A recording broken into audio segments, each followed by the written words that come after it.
All right, time for a little scout versus scout here. Daniel Jeremiah joined by Bucky Brooks, as always, Buck. And the regular season has finished. We got the postseason to look forward to, but before we look forward, let's look back and hand out some regular season awards. You ready for this? Yeah, I'm ready. I get to be a presenter. Yeah, there you go. Present the awards. No funny quips, though. Let's leave that up to the experts. Let's start off with our MVP here. Who would you go with? I'm going to go with Cam Newton. I think it's obvious Cam Newton in the season that he's had at Carolina is deserving of this award. You're talking about a guy with 45 total touchdowns.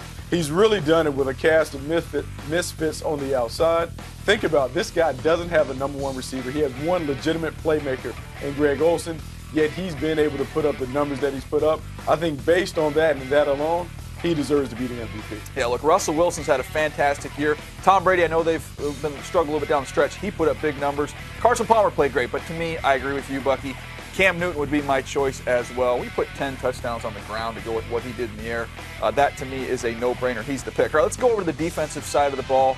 Defensive Player of the Year, man, we got a lot of candidates to choose from at all three levels of the defense. Who'd you go with? I'm going to stay in Carolina, and I'm going to go with Josh Norman. I know he kind of got lost a little bit at the end of the season after the Odell Beckham incident, but when you look back at what he was able to do, you're talking about a lockdown corner, a guy who had tied for second most passes defense in the NFC, did a great job of locking the opponent's number one receiver. Duke Hopkins, T.Y. Hilton, Julio Jones, Dez Bryant, all struggled facing Josh Norman. I'm going to say he's the most deserving because his play really allowed that defense to play at an elite level. Look, he played great, Bucky, and that defense, man, it is loaded. But, man, remember Pat Riley? Didn't he like trademark the back-to-back thing? Yeah. So I don't know if we have to pay him for this. But when you look at what J.J. Watt's done over the last two seasons, he won the award last year, and then this year all he does is lead the league in sacks again, was dominant. You consider he played a few games with that club on his hand, and still, to me, was the most dominating defensive player. Got his team into the postseason as well. I'm going to go with J.J. Watt as my winner this year. You see the club that he has on his hand right there. He got that thing off. All he did was respond with 3 sacks to finish up the season. He is still the most difficult player to handle for any offense in the league. It's number 99 in Houston. I mean, he's a tough matchup. He's a tough matchup because he lines up anywhere along that front line. Relentless motor, has outstanding athleticism to go with the strength. Romeo Crennel does a great job of putting him in position to make plays, and he makes those plays when he gets the opportunity.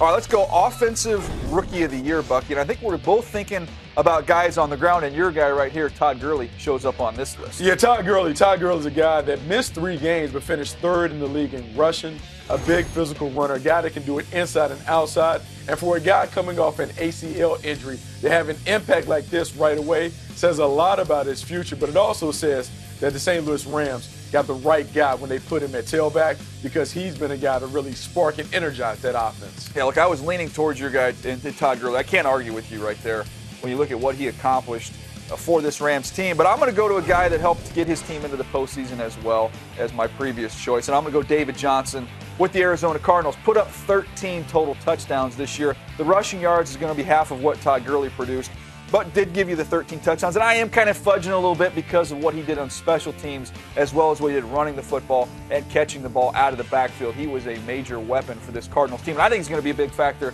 as we go towards the postseason. I mean, anytime you get a guy with right around 1,000 yards, total yards from scrimmage, says a lot about his ability to make plays. And I think he did finish with a splash.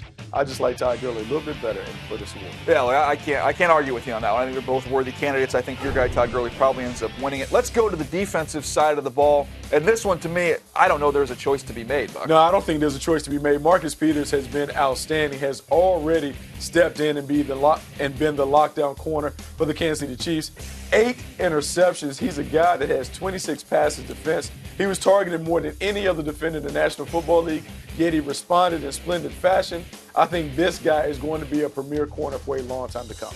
Yeah, the interesting nugget you hit there was that he was targeted more than any other player in the NFL, so he had more opportunities to get ball production. He delivered, did give up some plays over the top, but on the whole, man, you cannot argue with his production, Bucky. And I think next year you probably see those picks come down, but you're going to see those targets come way down. People are not going to be going after number 22 next year. Yeah, absolutely, because he stepped in. He's filled that role as their shutdown corner, stepped in immediately as their left cornerback, which is uncommon for a rookie. Love the way he's been able to play. Andy Reid and that staff has done a great job getting him ready. All right, Buck, we got 2 Move the Sticks podcasts coming your way this week. Tell the folks what they got coming up. Well, we get an opportunity to talk about the playoff teams and which teams are best suited at each position to go far. Quarterback, wide receiver, running back, all those guys will be covered. Now, we're going to rank them the top 5 at each of those positions. You can check that out, the Move the Sticks podcast on NFL.com/podcasts.